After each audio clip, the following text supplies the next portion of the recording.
Hello friends, welcome back to my YouTube channel. तो अमृत मंथन के इस अपकमिंग एपिसोड में हम खास क्या देखेंगे उससे जानने से पहले मैं आपसे कहना चाहूँगी, चैनल पे नए हैं तो प्लीज़ सब्सक्राइब कर दीजिए, वीडियो अच्छी लगे तो लाइक भी किया कीजिए फ्रेंड्स। तो चलिए शुरू करते हैं।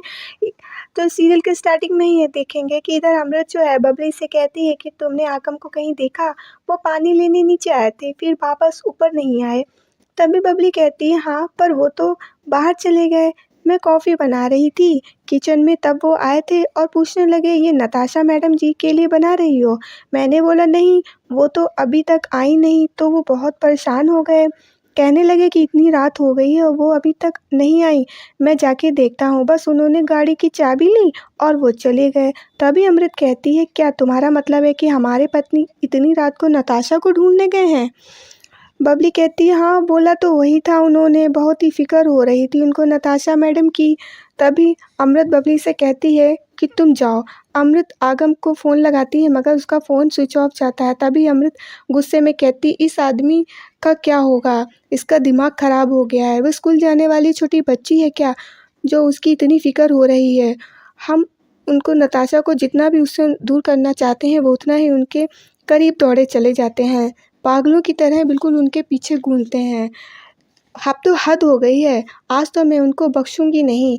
फिर इधर दिखाएंगे कि आगम जो है नताशा को ढूंढ रहा होता है, सोचता है कि नताशा और तेज कहाँ रह गए, साथ ही निकले थे घर के लिए, फिर कहाँ रह गए? कहीं नताशा जी को कुछ हो तो नहीं गया? पता नहीं क्यों, लेकिन नताशा जी को जब तक देख नहीं लूँगा तब तक मुझे चैन नहीं आएगा। तभी दिखाते हैं कि आगम को रास्ते में एक हादसा हुआ मिलता है जहाँ पे बहुत गाड़ी खड़ी होती हैं। आगम पूछता है कि भैया यहाँ क्या हुआ है? पर एक आदमी बताता है कि भैया एक लड़की के संग बहुत बुरा हादसा हो गया। तभी आगम को वहीं पर रोड किनारे नताशा जी की एक सैंडल पड़ी हुई दिखती है। वो कहता है, सैंडल तो नताशा जी ने पहनी हुई थी। तभी वो वहाँ पर एक आदमी से पूछता है कि भैया ये सैंडल किसकी है? वो आदमी कहता है उसी बेचारी लड़की की होगी जो बुरी तरह घायल हो गई। ये सुनकर आगम बहुत दुखी हो जाता है और कहता है कि भगवान जी, नताशा जी को कुछ मत होने देना। क्यों करते हो आप मेरे साथ ऐसा? जिस किसी के लिए मैं अपनापन महसूस करता हूँ, उसी को दर्द क्यों देते हो आप? आखिर मैंने आपका क्या बिगाड़ा है, जो हर बार एक के बाद एक दर्द लिख देते हो मेरे लिए?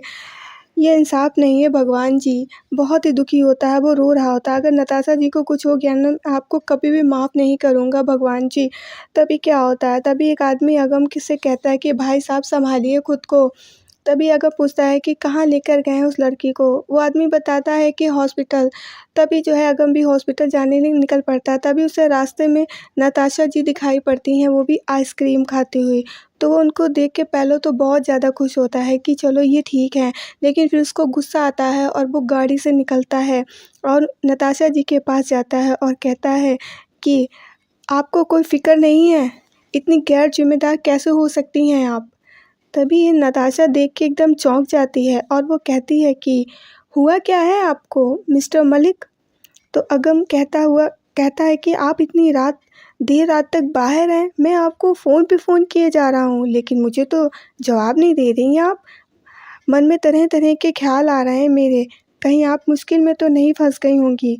वहाँ मैं फ़िक्र के साथ पागल हो रहा हूँ और यहाँ आप तेज के साथ आइसक्रीम खा रही हैं। आपने फ़ोन करना भी ज़रूरी नहीं समझा।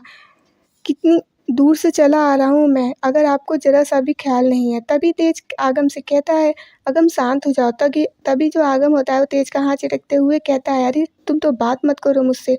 तभी तेज कहता है, इतना गुस्सा होने की ज़रूरत नहीं है, हमारी मोबाइल में बैटरी ख़त्म हो गई थी और हमारी गाड़ी भी ख़राब हो गई थी, बस अपनी गाड़ी यहाँ पे बनवा रहा था और कुछ नहीं। तभी आगम तेज से कहता है कि लड़की के साथ घूमने जा रहा है, तो ये भी तो देख लिया करो कि गाड़ी ख़राब है या सही। अगर ऐसा कुछ हो गया था तो मुझे कॉल कर सकते थे। तभी अगम नताशा को अपने साथ गाड़ी से ले जाता है। उतनी देर में तेज पीछे से आता है और एक गिफ्ट देता है नताशा को। ये गिफ्ट देखकर, क्योंकि अगम पसंद नहीं करता है ना तेज को, तो वो पूछता है इसमें क्या है नताशा जी? नताशा कहती है ये गिफ्ट है, मुझे तेज ने दिया है। फिर जब वो खोलती है तो उसमें जो है चूड़ियाँ होती हैं।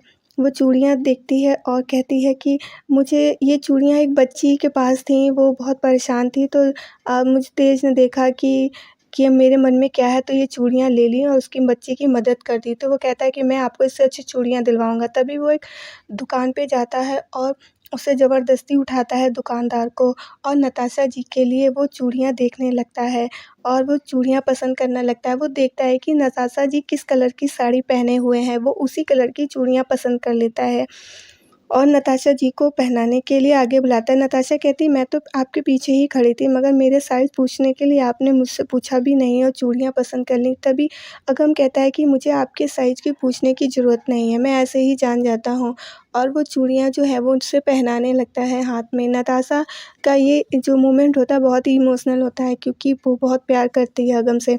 तभी वो चूड़ियाँ पहनाता है और जब चूड़ियाँ पहना लेता है उसके बाद फिर ये लोग जो हैं निकल पड़ते हैं घर के लिए। फिर नताशा जैसे ही घर पहुँचती है, फिर इधर दिखाते हैं कि अमृत जो है वो नीचे आती है, कहती है, मेरा सर बहुत तेज़ दर्द हो रहा है, बबली मेरे लिए कॉफ़ी बना दो। तभी नताशा की माँ कहती हैं कि नहीं, कोई चाय नहीं बनाए, कॉफ़ी नहीं बनाएगा। इस घर का नियम है कि देर रात तक जो भी कुछ खाएगा पिएगा वो अपना काम स्वयं ही करेगा। ये यहाँ का रिवाज है, अगर तुम्हें कॉफ़ी पीनी है तो तुम जाके खुद बना लो।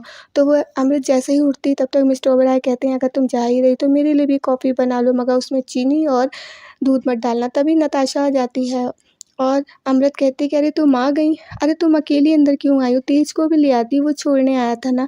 नताशा कहती, हाँ मैं तेज को अंदर ले तो आती, लेकिन मुझे छोड़ने आया होता तब ना, मुझे तो कोई और छोड़ने आया था, अगर मुझे छोड़ने आया था।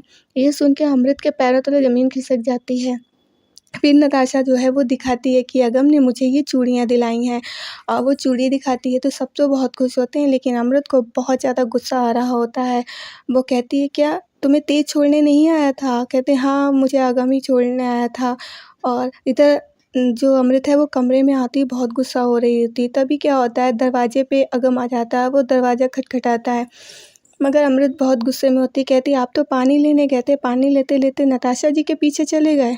आखिर नताशा का पीछा क्यों नहीं छोड़ते हो? अगम कहता है, दरवाज़ा खोलो, लेकिन अमृत बहुत गुस्से में होती है, कहती है, मैंने मना किया था ना, आप तो पानी लेने के बहाने पीछे-पीछे चले गए, वो कोई छोटी बच्ची तो नहीं है ना जो नहीं आ पाती, तो आखिर आप चाहते क्या हो? तभी फिर अगम बहुत देर तक दरवाज़ा खटखटाता रहता है और अमृत भी अपने गुस्से पे अड़ी रहती है, क्यों वो दरवाज़ा वो भी नहीं खोलती है और फिर ऐसे ही उसका गुस्सा चढ़ा रहता है। फिर बहुत देर हो जाती है, उसके बाद जो है अगम वहाँ से चला जाता है और बाहर आके कहता है कि पता नहीं इस नताशा ने मेरे साथ क्या कर दिया है, अच्छा खासा मैंने अमृत को समझा लिया था, अब मेरा मकसद कैसे पूरा होगा। अगम यही सब सोच रहा होता है, तभी उसको एकदम से अपनी माँ की याद आती है। फिर वो क्या करता है, अपनी माँ को फ़ोन करता है।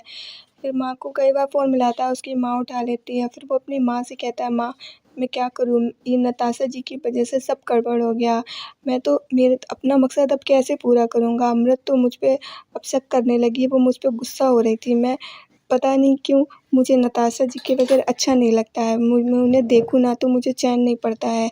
फिर क्या होता है, उसकी माँ ये सब बातें सुन रही होती है, वो समझ भी रही होती है, तो अपनी बातें बताता है और रोता जाता है। तो उसकी माँ कहती है, बेटा तुम परेशान मत हो। तभी वो कहता है, लेकिन माँ मैं करूँ तो क्या करूँ, आप ही बता दो। पता नहीं मुझे क्या हो गया है, मैं तो ये सोचता तक नहीं हूँ, लेकिन अब पता नहीं क्या मुझे रहा नहीं जाता है। तो वो कहती है, बेटा दिल पे किसी का ज़ोर नहीं चलता है। तो ये सुन के वो शांत हो जाता है। फिर इधर दिखाते हैं कि नताशा और ये सब तेज वगैरह बात कर रहे होते हैं, तभी वहाँ पे अमृता आ जाती है और उसको देख के सब चुप हो जाते हैं। वो कहती है कि और तेज क्या हाल चाल है? कहता है सब ठीक है। कहती कल तो तुम लोग साथ में थे ना रात में, तो काफ़ी अच्छा लगा होगा, तुम लोग टहले भी थे। तो कहता हाँ मुझे तो अच्छा लगा। तो वो कहती तो तुम्हारी शादी तो अब होनी चाहिए, तुम तो राज़ी हो। कहता हाँ मैं तो राज़ी हूँ, मगर नताशा की बात है, एक साइड से तो राज़ी हैं। तो कहती है हाँ जब तुम राज़ी हो तो वो भी राज़ी हो जाएगी। तो अमृत जो है कह रही होती कि मैं हाँ तो तुम्हें जल्दी से अब शादी कर लेनी चाहिए। तो तेज कहता मैंने कब मना किया है। तो फिर तो दिखाते हैं, तभी अमृत कहती है कि तो ठीक है मैं बुलाती हूँ। उन्हें बुलाती है तो वो जो होती हैं आ जाती है, वो होती है तेज की माँ, और इन लोग को पता तक नहीं होता है कि अमृत ने तेज की माँ को बुला लिया। वो आ जाती हैं, सब लोग शॉक्ड हो जाते हैं, लेकिन फिर भी सब खुश होते हैं। और वो कहती हैं कि तभी अमृत कहती है कि आइए माँ जी। तो कहती है कि अब मेरे लड़के ने बहू भी पसंद कर ली और मुझे बताया भी नहीं, कितनी गलत बात है ना। अमृत उसका चेहरा देख रही होती है नताशा का, क्योंकि अब ये लोग बुरे तरह से फंस गए होते हैं नताशा और तेज। अब वो कहती है मेरी बहू देखो कितनी अच्छी है, मुझे बताया तक नहीं तेज ने बहू पसंद करके भी रख ली, चलो ठीक है जो भी हो। तो अमृत कहती है तो तैयारी करनी चाहिए। तो तो उसकी माँ कहती हाँ अब तैयारी करनी चाहिए। तो दोस्तों आज के लिए इतना ही। वीडियो अच्छी लगी तो लाइक ज़रूर कर दीजिएगा और कमेंट ज़रूर कीजिएगा।